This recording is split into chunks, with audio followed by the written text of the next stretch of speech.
दोस्तों हमारा पहला सवाल है कि 1831 ईस्वी में अंग्रेजों के विरुद्ध विद्रोह में कौन सी जातियां सम्मिलित थी।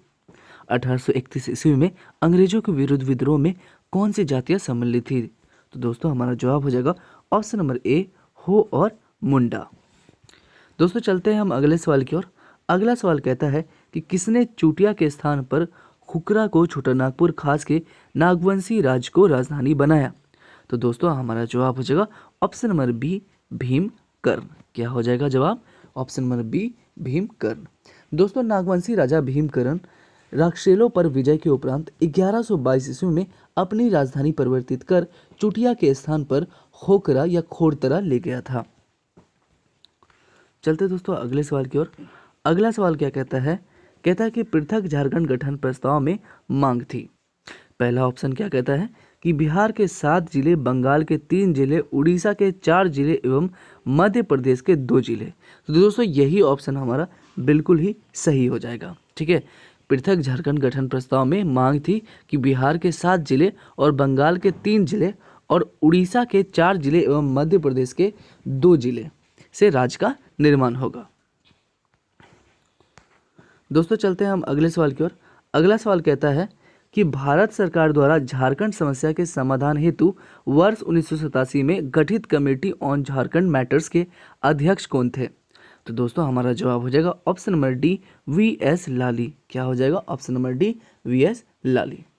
दोस्तों हमारा अगला सवाल कहता है कि क्षेत्रफल की दृष्टि से झारखंड का देश में कौन सा स्थान है। तो दोस्तों झारखंड का देश में क्षेत्रफल की दृष्टि से 15वां स्थान है। कितनावां स्थान है दोस्तों? 15वां स्थान है। ठीक है दोस्तों, इसका कुल जो क्षेत्रफल है ये 79,716 वर्ग किलोमीटर और झारखंड का क्षेत्रफल भारत के कुल क्षेत्रफल का 2.42% है। जबकि अगर जनसंख्या की दृष्टि से आपसे पूछे तो झारखंड जो है 12वें स्थान पर है। दोस्तों चलते हैं हम अगले सवाल की ओर।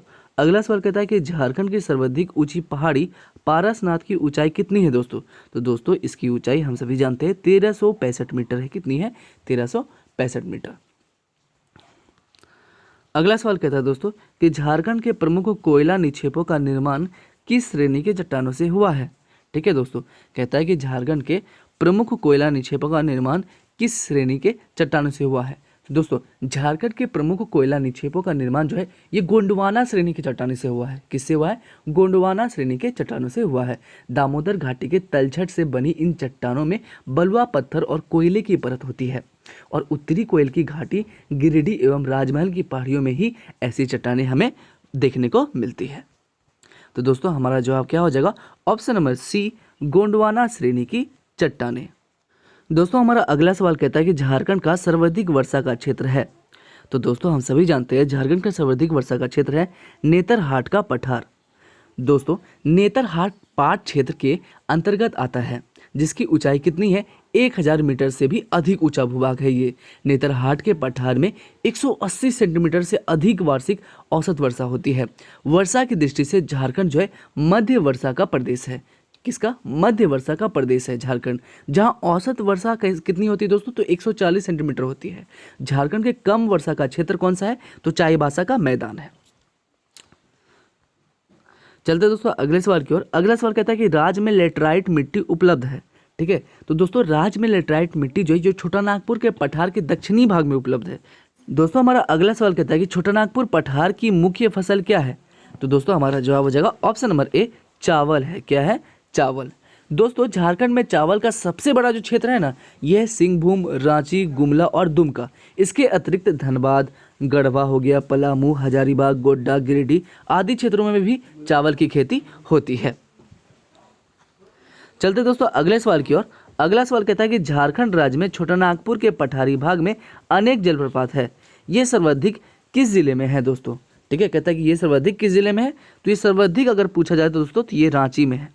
ठीक है, झारखंड राज्य में छोटानागपुर के पठारी भाग में अनेक जलप्रपात है। ठीक है, सर्वाधिक किस जिले में है? तो सर्वाधिक जो है ये रांची जिले में है। ठीक है, चलते दोस्तों अगले सवाल की ओर। अगला सवाल कहता है कि निम्नलिखित प्रमुख खनिजों तथा उनसे संबंधित जिलों के उचित युग्म को सुमेलित करें। ठीक है, तो दोस्तों टंगस्टन जो है, टंगस्टन का किससे संबंधित है? टंगस्टन संबंधित है हमारे हजारीबाग से। ठीक है, और हमारा क्रोमियम संबंधित है हमारे सिंहभूम से, ठीक है। और नेक्स्ट हमारा अभ्रक, अभ्रक संबंधित है हमारा संथाल परगना से, ठीक है। और सोडियम लवण, सोडियम लवण संबंधित है हमारा कोडरमा से, ठीक है। तो टंगस्टन किससे है दोस्तों, तो हजारीबाग से। क्रोमियम किससे है, तो सिंहभूम से। अभ्रक किससे है, तो ये संथाल परगना से। सोडियम लवण किससे है, तो कोडरमा से, ठीक है। तो ये जो है प्रमुख खनिज है तथा उनसे संबंधित जिले हैं। दोस्तों हमारा अगला सवाल कहता है कि कोनार जल विद्युत केंद्र किस जिले में स्थित है, ठीक है। तो दोस्तों हजारीबाग जिले में ही है कोनार जल विद्युत केंद्र, ठीक है। किस जिले में है, हजारीबाग जिले में, ठीक है। दोस्तों कोनार जल विद्युत केंद्र दामोदर घाटी निगम के अधीन 1955 ईस्वी में कोनार जल विद्युत केंद्र की स्थापना की गई थी। यह जल विद्युत केंद्र बोकारो नदी या कह सकते हैं दामोदर नदी की एक सहायक नदी पर अवस्थित है। अगला सवाल कहता है कि झारखंड से नहीं गुजरने वाले राष्ट्रीय राजमार्ग कौन से हैं। तो दोस्तों राष्ट्रीय राजमार्ग 12 ही झारखंड से नहीं गुजरते हैं, ठीक है। ये जो राष्ट्रीय राजमार्ग 12 है या बोल सकते हैं NH जो 12 है, इसका विस्तार जो है जयपुर राजस्थान से जबलपुर मध्य प्रदेश तक है, ठीक है।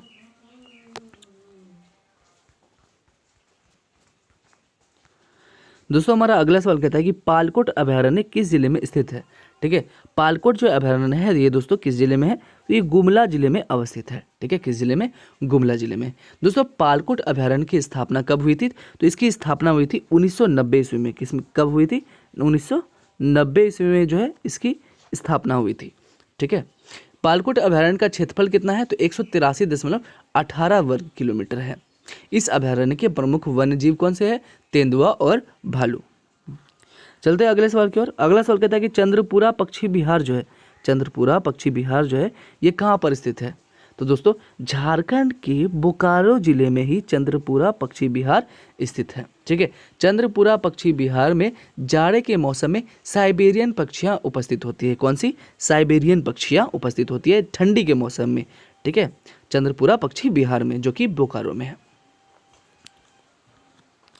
अगला सवाल कहता है कि झारखंड के किस राष्ट्रीय उद्यान में प्रोजेक्ट टाइगर चलाया जा रहा है, ठीक है। तो दोस्तों हम सभी जानते हैं बेतवा राष्ट्रीय उद्यान में ही प्रोजेक्ट टाइगर चलाया जा रहा है। दोस्तों अगर हम जाने तो भारतीय राष्ट्रीय झारखंड का एकमात्र राष्ट्रीय उद्यान कौन सा है, तो बेतवा राष्ट्रीय ही है, ठीक है। सॉरी, झारखंड का एकमात्र राष्ट्रीय उद्यान कौन सा है, तो ये बेतवा राष्ट्रीय उद्यान ही है। इसकी स्थापना कब हुई थी, तो इसकी स्थापना हुई थी 1986 ईस्वी में। कब हुई थी, 1986 में इसकी स्थापना हुई थी, 1986 में।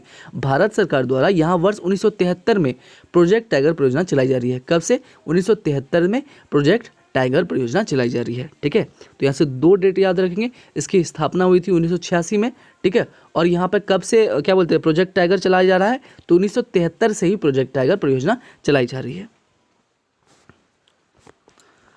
दोस्तों चलते हैं हम अगले सवाल की ओर।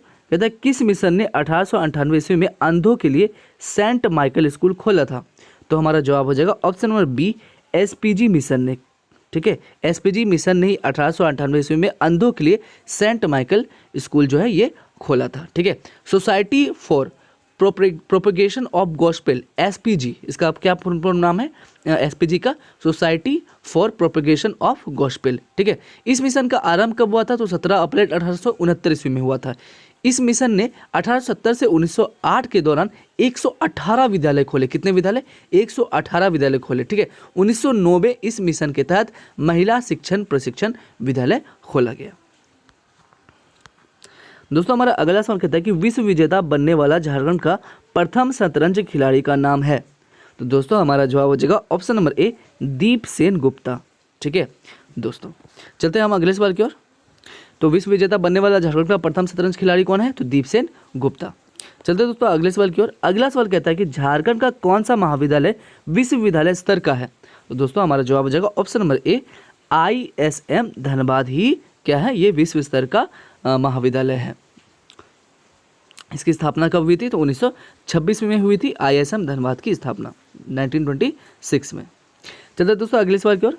कहता है कि झारखंड में औद्योगिक न्यायाधिकरण कहाँ स्थापित है, ठीक है। झारखंड में औद्योगिक न्यायाधिकरण कहाँ पर स्थापित है दोस्तों, तो दोस्तों झारखंड में औद्योगिक न्यायाधिकरण रांची में स्थापित है। कहाँ पर है, रांची में, दोस्तों हमारा अगला सवाल कहता है कि 1929 ईस्वी में अखिल भारतीय ट्रेड यूनियन कांग्रेस का अधिवेशन झारखंड में कहाँ हुआ था। तो दोस्तों कहाँ पर हुआ था, ये हुआ था झरिया में। कहाँ पर हुआ था, झरिया में।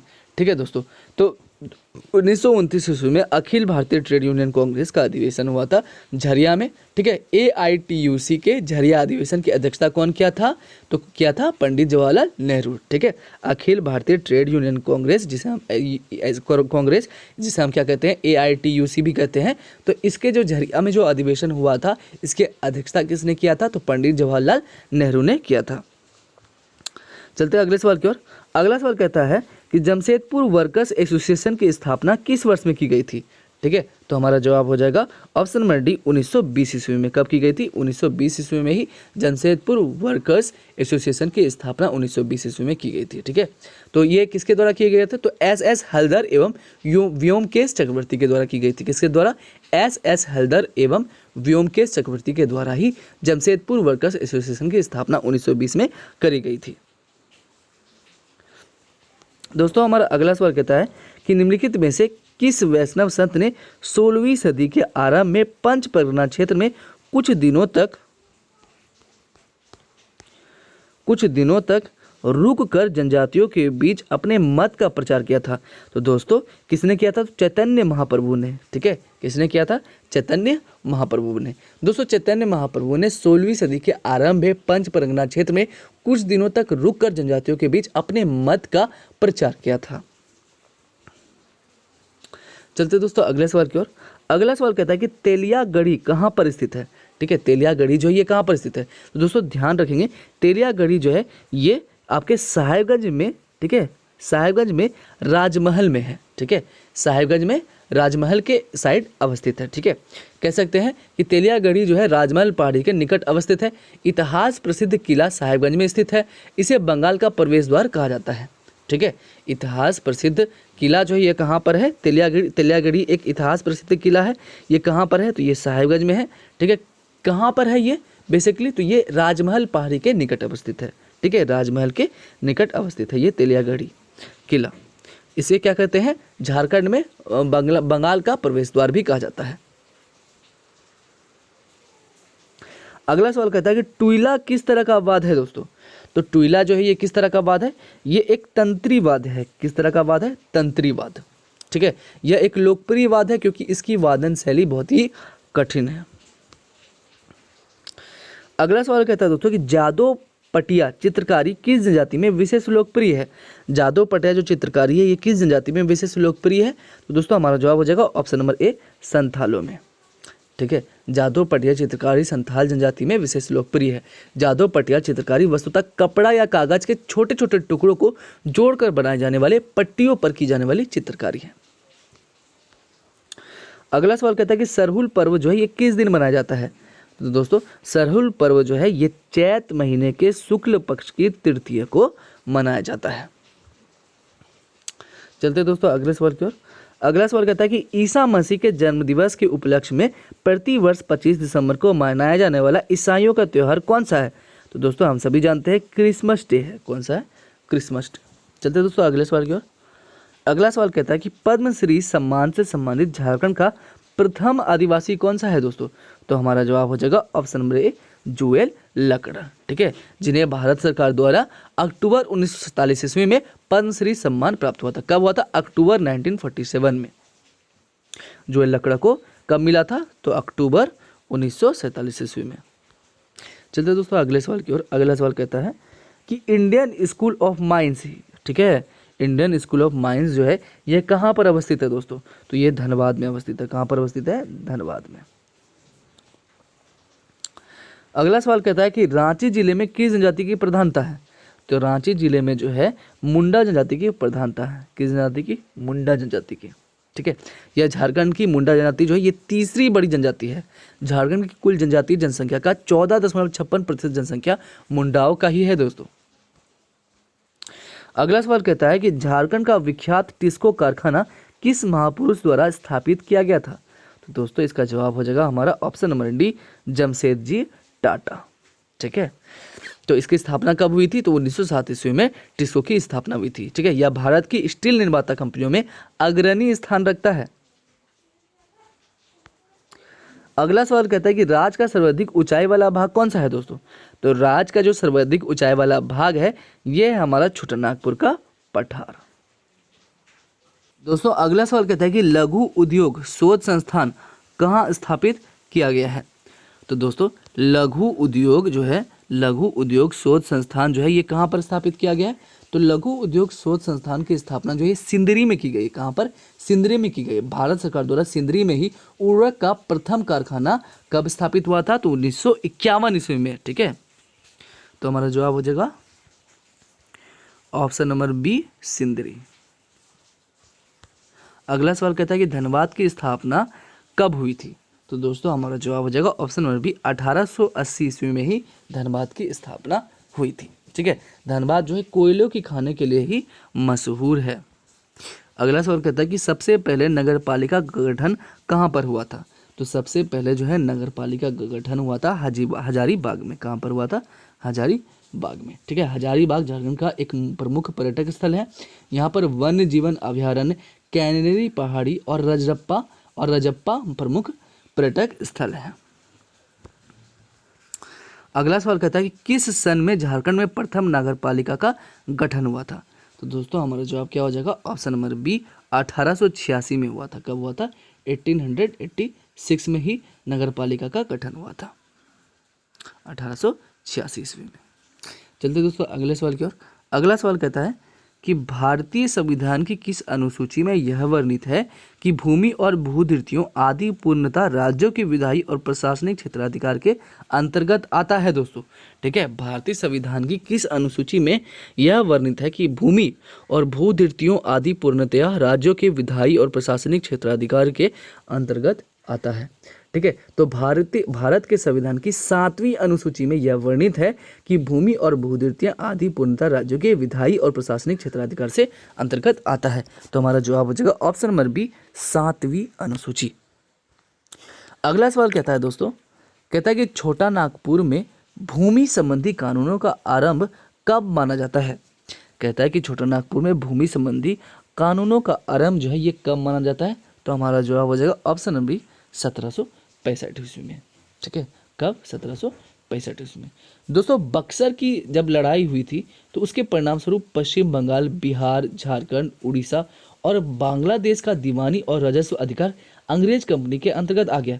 इसके बाद छोटा नागपुर में भूमि संबंधी कानूनों का आरंभ हुआ 1765 से ही। दोस्तों हमारा अगला सवाल कहता है कि अंग्रेज शासक एवं स्थानीय राजा ने इस क्षेत्र में अधिकाधिक कर वसूली के लिए इस क्षेत्र के बाहर के लोगों को बसाना शुरू किया। आदिवासियों ने इसका विरोध किया। तमाड़ विद्रोह 1789 ईस्वी में। तब बंगाल रेगुलेशन कब आया था दोस्तों? तब हमारा जवाब हो जाएगा ऑप्शन नंबर सी, 1793 ईस्वी में। ठीक है, इस क्षेत्र में आए बाहरी लोग जिसमें शामिल थे ठेकेदार, साहूकार और जमींदार, सभी ने मिलकर इस क्षेत्र की जनता के साथ जीवन में काफ़ी उथल पुथल मचा दिया दोस्तों। तब 1789 ईस्वी में आदिवासियों ने विद्रोह कर दिया जो 1795 तक चलता रहा। अगला सवाल कहता है कि छोटा नागपुर क्षेत्र में विल्किंसन रूल जो है ये कब लाया गया था? तो दोस्तों हमारा जवाब हो जाएगा ऑप्शन नंबर डी, 1837 ईस्वी में। कब लागू किया गया था? 1837 में। 1837 ईस्वी में ही छोटा नागपुर क्षेत्र में विल्किंसन रूल लागू किया गया था। ठीक है, चलते दोस्तों अगले सवाल की ओर। अगला सवाल कहता है, एक मिनट।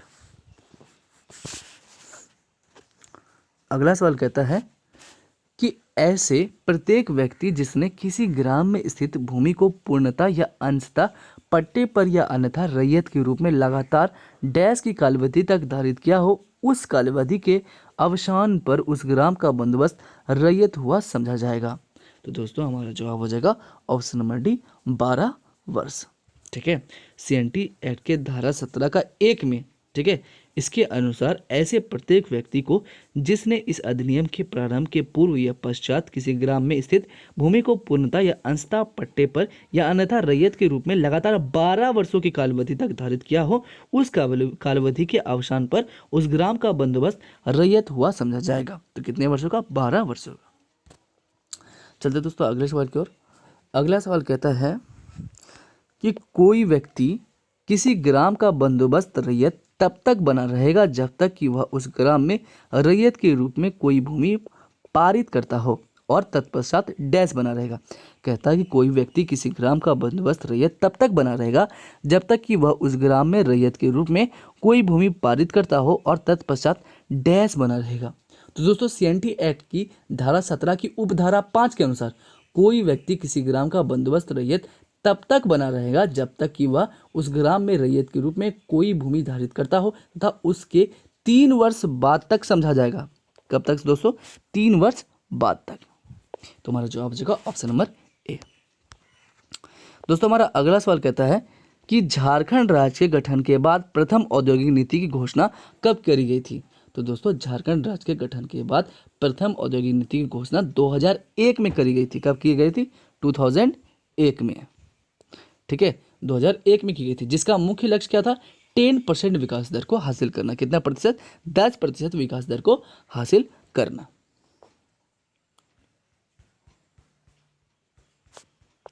तो यहां पर हमारा जवाब क्या हो जाएगा? ऑप्शन नंबर ए 2001। चलते दोस्तों अगले सवाल की ओर।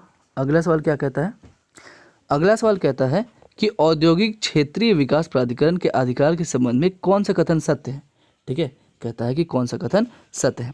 तो पहला कहता है कि औद्योगिक क्षेत्रीय विकास प्राधिकरण कम से कम 1000 एकड़ भूमि अधिकृत करेगी, जो कि ये ऑप्शन बिल्कुल ही सही है। नेक्स्ट क्या कहता है कि यह प्राधिकरण कुल अधिकृत भूमि का 40% भूमि का प्रयोग सूक्ष्म तथा लघु उद्योग के लिए आरक्षित रखेगा, जो कि ये भी ऑप्शन हमारा सही है दोस्तों। अगला सवाल क्या कहता है? अगला पॉइंट क्या कहता है कि उद्योगों का कुल राजस्व के 5% राशि कौशल विकास, जोखिम तथा आपदा के समय के लिए रहेगा। तो ये भी हमारा कथन सही है। तो हमारा जवाब क्या हो जाएगा? ऑप्शन नंबर डी उपयुक्त सभी। अगला सवाल क्या कहता है कि निम्न में से किस उद्देश्य को पूरा करने के लिए झारखंड में उद्योग खनन तथा भू विज्ञान विभाग द्वारा एकल खिड़की व्यवस्था का निर्माण किया गया था? ठीक है, कहता है कि निम्न में से किस उद्देश्य से पूरा करने के लिए, उद्देश्य को पूरा करने के लिए झारखंड में उद्योग खनन तथा भू विज्ञान विभाग द्वारा एकल खिड़की व्यवस्था का निर्माण किया गया था? तो हमारा जवाब हो जाएगा ऑप्शन नंबर डी, उद्योगों तथा निवेश में प्रोत्साहन करने के लिए ही, ठीक है, झारखंड में एकल खिड़की व्यवस्था का निर्माण किया गया था। अगला सवाल कहता है कि झारखंड की प्रथम पुनर्स्थापन एवं पुनर्वास नीति जो है ये कब लागू की गई थी? तो हमारा जवाब हो जाएगा 25 जुलाई 2008 को झारखंड की पुनर्स्थापन एवं पुनर्वास नीति का प्रकाशन झारखंड सरकार के गजट में किया गया। कब किया गया दोस्तों? तो 25 जुलाई 2008 को झारखंड की पुनर्स्थापन एवं पुनर्वास नीति का प्रकाशन झारखंड सरकार के गजट में किया गया था। ठीक है, झारखंड सरकार के गजट में 25 जुलाई 2008 को किया गया था। तो हमारा जवाब क्या हो जाएगा? ऑप्शन नंबर डी 2008 में। ठीक है, चलते दोस्तों अगले सवाल की ओर।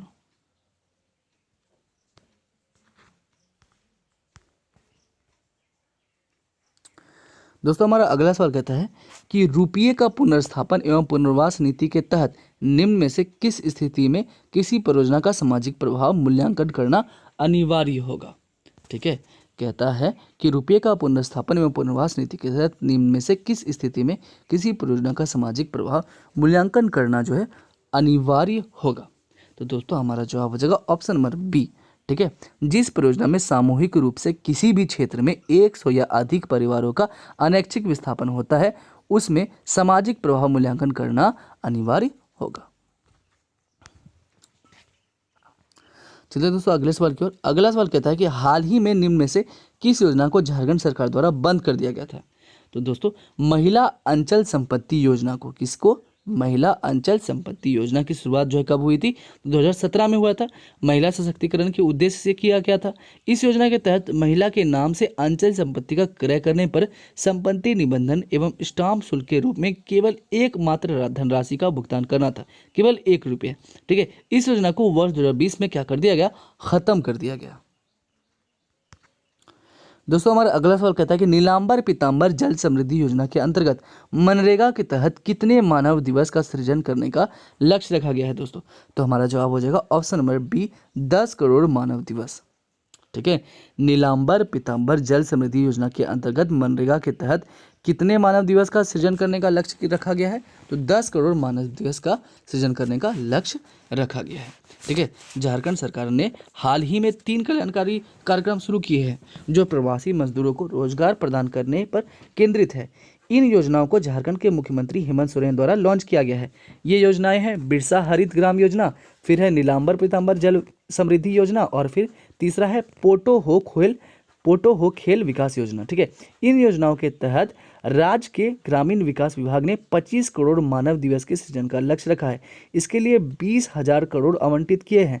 कुल 25 करोड़ मानव कार्य दिवस में से 10 करोड़ मानव कार्य दिवस का सृजन जो है नीलांबर पीतांबर जल समृद्धि योजना के द्वारा किया जाएगा। दोस्तों हमारा अगला सवाल कहता है कि पोटो हो खेल विकास योजना का लक्ष्य निम्न में से क्या है? तो दोस्तों खेल मैदान विकसित करना ही पोटो हो खेल विकास योजना का लक्ष्य है। चलते दोस्तों अगले सवाल की ओर।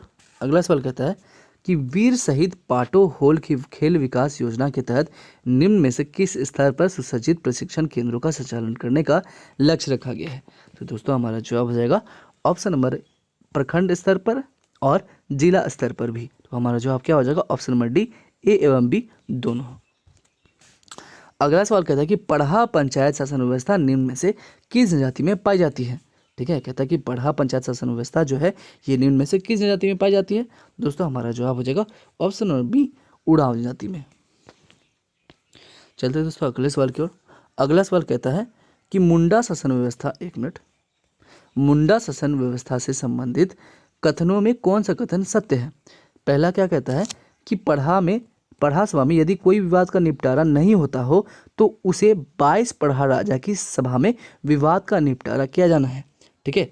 फिर क्या कहता है?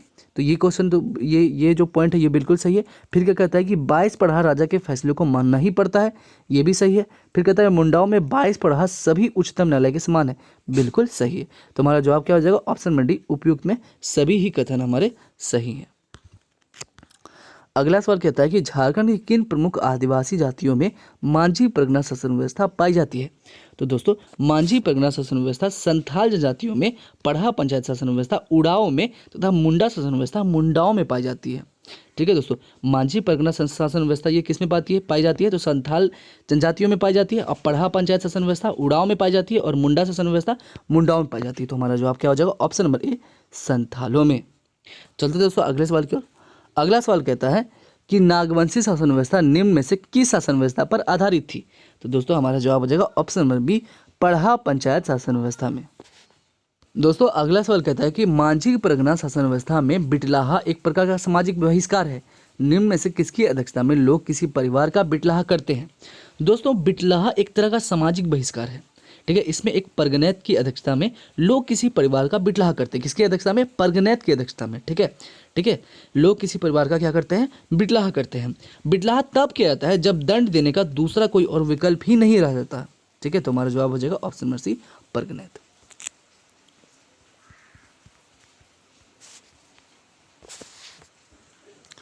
अगला सवाल कहता है कि जाति पंचायत शासन व्यवस्था में पंचायत जो है यह कहाँ बैठा करती है?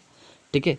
कहता है तो हमारा जवाब हो जाएगा ऑप्शन नंबर सी, मांझी थान में। ठीक है। कहता है कि जातीय पंचायत व्यवस्था में पंचायत कहाँ बैठा करती है? तो मांझी थान में। चलते दोस्तों अगले सवाल की ओर। अगला सवाल कहता है कि मुंडाओं का निवास स्थान निम्न में से किस क्षेत्र में है? तो दोस्तों आपके रांची में भी है, सिंहभूम में भी है और हजारीबाग में भी है। तो इसमें से सभी। ठीक है। अगर हम मुंडाओं की निवास स्थान को लेकर चर्चा करें तो दोस्तों उसका मुख्य जो निवास स्थान है ये रांची, सिंहभूम, हजारीबाग, पलामू तथा धनबाद है। इसकी आबादी कितनी है दोस्तों? तो 12.29 लाख है, जो झारखंड की कुल जनजातीय जनसंख्या का 14.56% है तथा यह झारखंड की तीसरी बड़ी जनजाति है मुंडा। चलते दोस्तों अगले सवाल की ओर। तो अगर पूछा जाए कि मुंडाओं की भाषा जो है ये क्या है? तो ये मुंडारी है जो ऑस्ट्रो एशियाटिक परिवार से जुड़ी हुई है। चलते अगले सवाल की ओर। कहता है कि सबसे पहले स्थानीय नीति झारखंड में किस मुख्यमंत्री द्वारा लाने का प्रयास किया गया था? तो दोस्तों हमारा जवाब हो जाएगा ऑप्शन नंबर ए, बाबूलाल मरांडी। ठीक है। झारखंड में सबसे पहले स्थानीय नीति 2001 में मुख्यमंत्री बाबूलाल मरांडी के द्वारा लाने का प्रयास किया गया, जो असफल रहा, अनसक्सेसफुल रहा। अगला सवाल कहता है कि झारखंड में खाद्य सुरक्षा कानून से राज्य की कितनी जनता लाभान्वित होगी? तो दोस्तों हमारा जवाब हो जाएगा ऑप्शन नंबर बी 2,65,00,000। अगला सवाल कहता है दोस्तों कि निम्नलिखित में से कौन से आयोग ने उस ज्ञापन को प्रस्तुत किया था जिसमें अलग झारखंड राज्य के गठन की मांग करी गई थी। दोस्तों 1928 ईस्वी में, कब 1928 ईस्वी में झारखंड क्षेत्र से प्राप्त हुए एक ज्ञापन के आधार पर साइमन आयोग ने झारखंड को एक अलग राज्य बनाने की अनुशंसा की थी, जिसे ब्रिटिश शासकों ने नकार दिया था। ठीक है, किसने? साइमन आयोग ने। चलते दोस्तों अगले सवाल की ओर। अगला सवाल कहता है कि झारखंड के निम्नलिखित जिलों में से कौन सा जिला विश्व में अभ्रक के मुख्य स्रोतों में से एक है? तो दोस्तों हमारा जवाब हो जाएगा ऑप्शन नंबर डी हजारीबाग। ठीक है, अभ्रक के विश्वविख्यात व्यापारिक केंद्र झारखंड के हजारीबाग, गिरिडीह तथा कोडरमा में पाए जाते हैं। यहाँ सर्वोच्च कोटि का अभ्रक या जिसे बोलते हैं माइका पाया जाता है। ठीक है, तो हमारा जवाब क्या हो जाएगा? ऑप्शन में है हजारीबाग, तो हजारीबाग होगा। ठीक है, वैसे तो 3 है, कौन कौन से है दोस्तों? तो हजारीबाग, गिरिडीह तथा कोडरमा। अगला सवाल कहता है दोस्तों कि झारखंड में निम्नलिखित में से कौन से त्योहार में लड़कियां रंगीन कागज से लकड़ी बांस के एक फ्रेम को सजाती है और आसपास की पहाड़ी नदी को भेंट कर देती है? तो दोस्तों हमारा जवाब हो जाएगा ऑप्शन नंबर बी टूसू पर्व। ठीक है, टूसू पर्व जो है झारखंड के आदिवासी द्वारा मनाया जाने वाला काफ़ी प्रसिद्ध पर्व है। पूस महीने के प्रथम दिन से इस पर्व की शुरुआत होती है। यह पर्व टूसू नामक एक कन्या की स्मृति में मनाया जाता है। किसकी स्मृति में? टूसू नामक एक कन्या की। इस त्योहार में लड़कियां जो है रंगीन कागज से लकड़ी या बांस के एक फ्रेम मंदिर नुमा को सजाती है, जिसमें टूसू की प्रतिमा को रखा जाता है और पर्व की समाप्ति के बाद इसे नदी या तालाब आदि में विसर्जित कर दिया जाता है।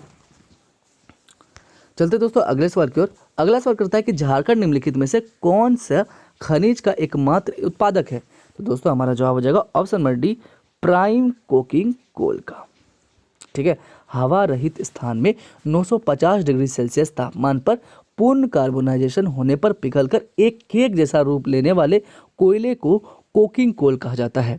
Bharat coking coal limited BCCL coal India limited की सहायक इकाई है, जिसका मुख्यालय कहाँ है? तो धनबाद में है। इसकी स्थापना कोकिंग कोल की खानों संख्या 214 है, उसको चलाने के लिए की गई थी। झारखंड के झरिया में कोक बनाने योग्य कोयले के 215 करोड़ मीट्रिक टन भंडार है।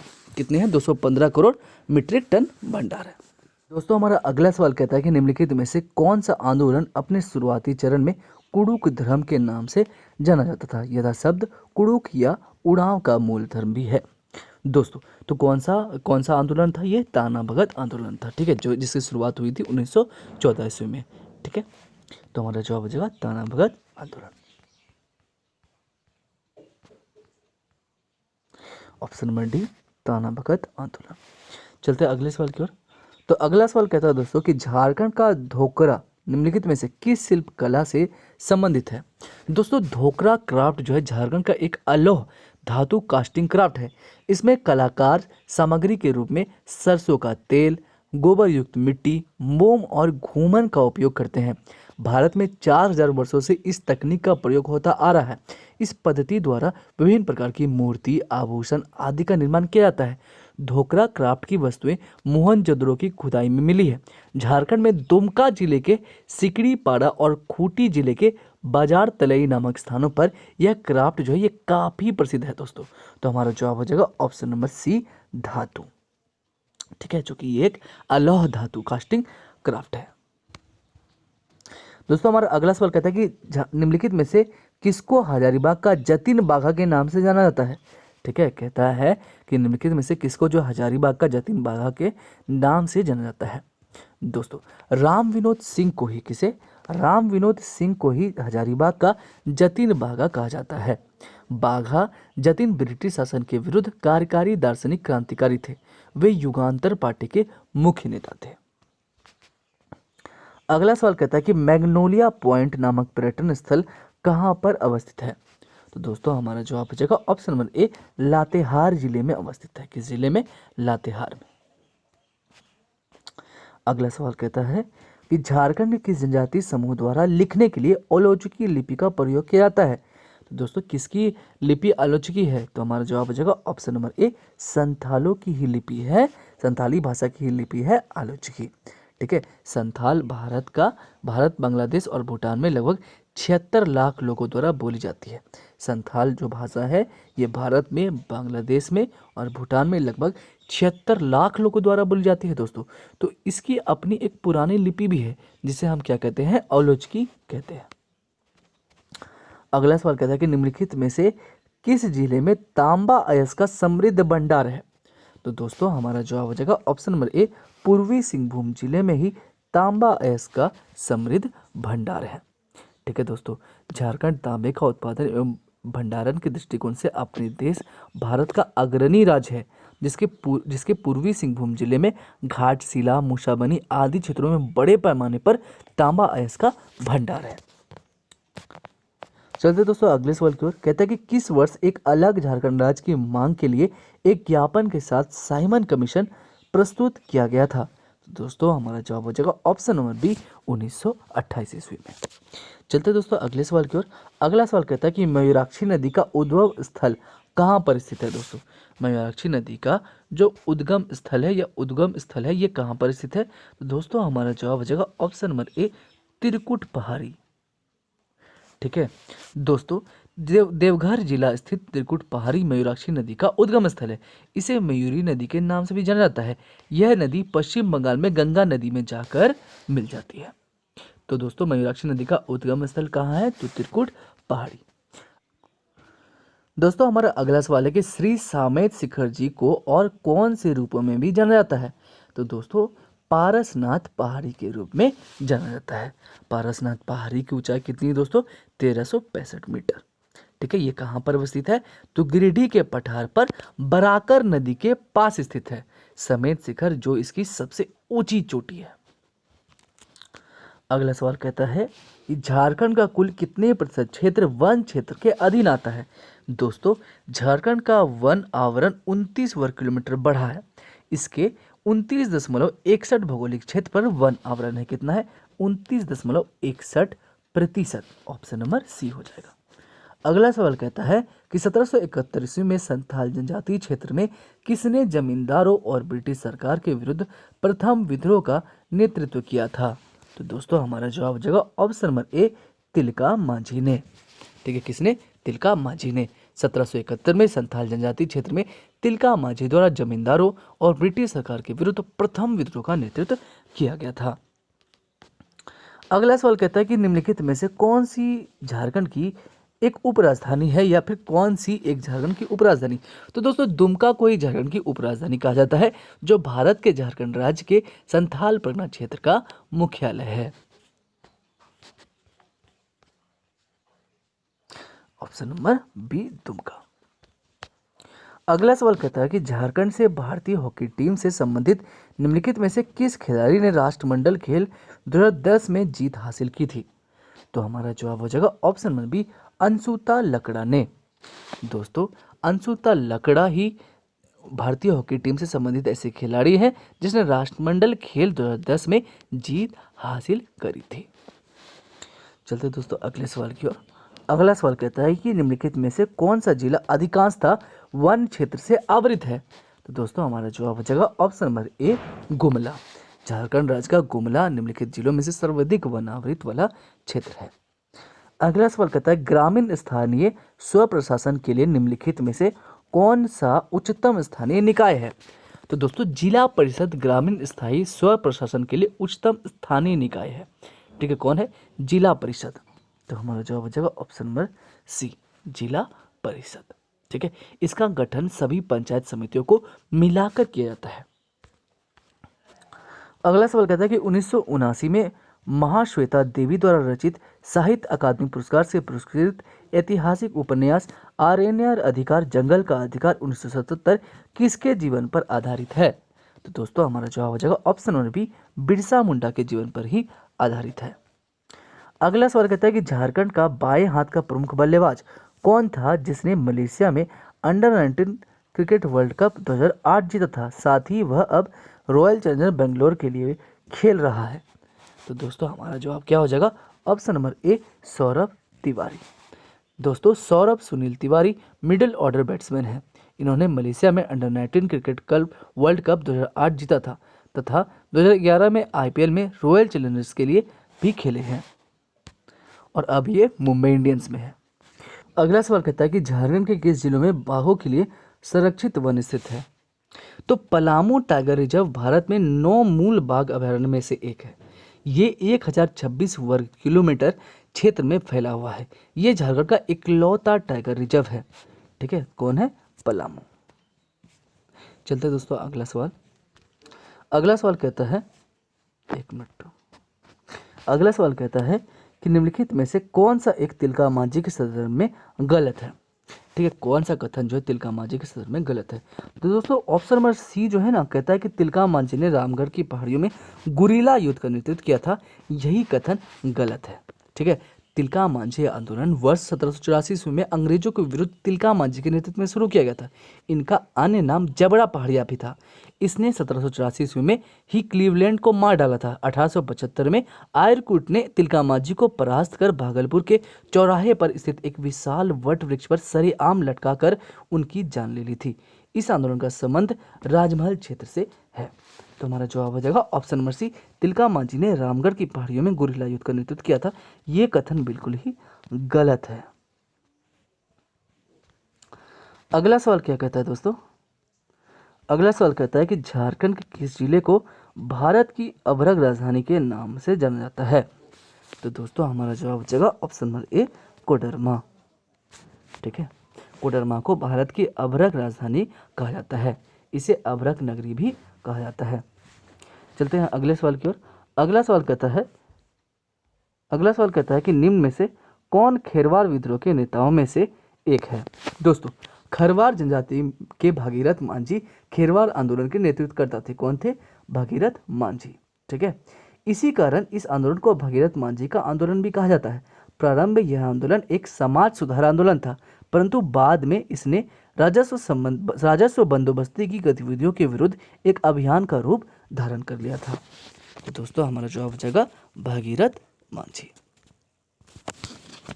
ठीक है, option number B, Bhagirath Manjhi. दोस्तों अगला सवाल है कि पुस्तक मरंग घोड़ा नीलकंठ हुआ के लेखक कौन है? तो दोस्तों हमारा जवाब हो जाएगा ऑप्शन नंबर ए, महुआ मांझी। चलते हैं हम अगले सवाल की ओर। अगला सवाल कहता है कि उत्तर से दक्षिण में झारखंड के जिलों का सही क्रम क्या है?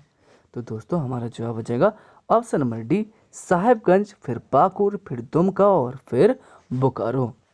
चलते हैं दोस्तों अगले सवाल की ओर। अगला सवाल कहता है कि ब्रिटिश सरकार ने किस वर्ष छोटानागपुर किराएदारी अधिनियम पेश किया था? तो दोस्तों हमारा जवाब हो जाएगा ऑप्शन नंबर डी, 1908 को। ठीक है, किराएदारी नहीं, यहाँ पे काश्तकारी अधिनियम। ठीक है, तो कहता है छोटानागपुर काश्तकारी अधिनियम कब पेश किया गया था दोस्तों? तो ये पेश किया गया था 1908 ईस्वी में। अगला सवाल कहता है दोस्तों कि झारखंड में निम्नलिखित में से किस स्थान पर दुनिया में लौह अयस्क का सबसे बड़ा एकल भंडार है? तो दोस्तों हमारा जवाब हो जाएगा ऑप्शन नंबर बी, चिरिया में। चलते दोस्तों अगले सवाल की ओर। ठीक है, झारखंड स्थित चिरिया भारत का ही नहीं बल्कि विश्व का सबसे बड़ा लौह अयस्क भंडार है दोस्तों। अगला सवाल कहता है कि निम्नलिखित में से कौन सी झारखंड राज्य की महत्वपूर्ण निर्यात फसल है? तो दोस्तों हमारा जवाब हो जाएगा ऑप्शन नंबर सी, लीची ही झारखंड राज्य की महत्वपूर्ण निर्यात फसल है। अगला सवाल कहता है, एक मिनट, अगला सवाल कहता है कि झारखंड में पंचायती राज संस्था को मजबूत करने के लिए निम्नलिखित में से कौन सा अधिनियम बनाया गया था? तो दोस्तों हमारा जवाब हो जाएगा ऑप्शन नंबर सी। ठीक है, झारखंड पंचायती राज अधिनियम 2001। ठीक है, तो दोस्तों 2001 में झारखंड में पंचायती राज व्यवस्था को मजबूत बनाने करने के लिए झारखंड पंचायती राज अधिनियम बनाया गया था। कब के बनाया गया था? 2001 में। दोस्तों हमारा अगला सवाल कहता है कि 1857 में झारखंड में किस स्थान पर विद्रोह भड़का था? ठीक है, कहता है कि 1857 में, ठीक है, झारखंड में किस स्थान पर विद्रोह भड़का था? तो दोस्तों हमारा जवाब हो जाएगा ऑप्शन नंबर बी, हजारीबाग में।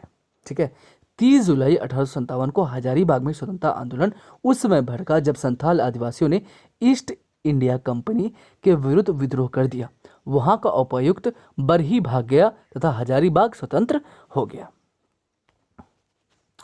अगला सवाल कहता है दोस्तों कि झारखंड के निम्नलिखित नेताओं में से किन्होंने 1857 के विद्रोह में अंग्रेजों के खिलाफ लड़ाई लड़ी थी? तो हमारा जवाब हो जाएगा option number B, Sheikh Bhikhari. ठीक है। 1857 के स्वतंत्रता संग्राम के हजारीबाग में स्थानीय जमींदार शेख भिखारी द्वारा संथालों द्वारा किए गए विद्रोह का नेतृत्व किया गया। 12 गांव का जमींदार शेख भिखारी बाद में खटगां रियासत के शासक टिकैत उमराव सिंह का दीवान हो गया, जिसने विद्रोहियों को ईस्ट इंडिया कंपनी के विरुद्ध कार्य करने के लिए प्रोत्साहित किया।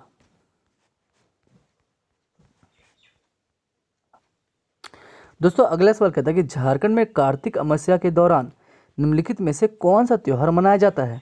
तो दोस्तों हमारा जवाब हो जाएगा ऑप्शन नंबर बी, सोहराय। ठीक है।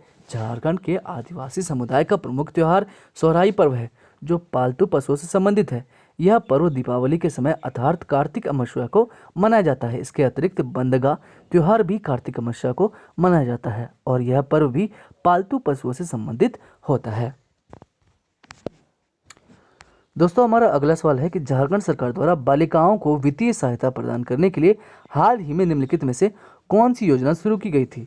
तो हमारा जवाब हो जाएगा ऑप्शन नंबर सी, सुकन्या समृद्धि योजना। कौन सा? सुकन्या समृद्धि योजना। ठीक है। दोस्तों इस क्वेश्चन के आगे बढ़ने से पहले अगर हम कुछ चीज़ों को जान लें, जैसे कौन कौन सा पर्व कब होता है, तो सरहुल जो है ये चैत्र शुक्ल तृतीया को होता है, सोहराई जो है ये कार्तिक अमावस्या को होता है, टूसू मकर संक्रांति को होता है और बंदना जो है कार्तिक अमावस्या को होता है। ठीक है। सरहुल कब होता है? चैत्र शुक्ल तृतीया को, सोहराई होता है कार्तिक अमावस्या को, टूसू होता है मकर संक्रांति को और बंदना होता है कार्तिक अमावस्या को। इससे जो है जितने भी पर्व है इनके बीच में कन्फ्यूजन नहीं रहेगा कि कब ये शुरुआत होता है। दोस्तों अगला सवाल कहता है कि राज्य में रहने वाली विकलांग लोगों के लिए झारखंड सरकार द्वारा निम्नलिखित में से कौन सी पेंशन योजना शुरू की गई है? तो दोस्तों हमारा जवाब हो जाएगा ऑप्शन नंबर सी, स्वामी विवेकानंद निःशक्त स्वावलंबन प्रोत्साहन योजना। दोस्तों झारखंड सरकार के द्वारा राज्य में रहने वाले विकलांग लोगों के लिए स्वामी विवेकानंद निःशक्त स्वावलंबन प्रोत्साहन योजना के नाम से एक पेंशन योजना शुरू की गई है। अगला सवाल कहता है कि 2011 की जनगणना के अनुसार 2001 से 11 के दशक के लिए झारखंड की पुरुष जनसंख्या की साक्षरता दर कितनी है? तो हमारा जवाब हो जाएगा ऑप्शन नंबर यहाँ पर जो गलत है हो जाएगा यहाँ पर 76.84%। ठीक है। दोस्तों हमारा अगला सवाल कहता है कि 2001 से 11 के दशक के लिए झारखंड प्रति 1000 पुरुष पर महिलाओं की संख्या का लिंग अनुपात क्या है? तो दोस्तों हमारा जवाब हो जाएगा ऑप्शन नंबर ए, 947।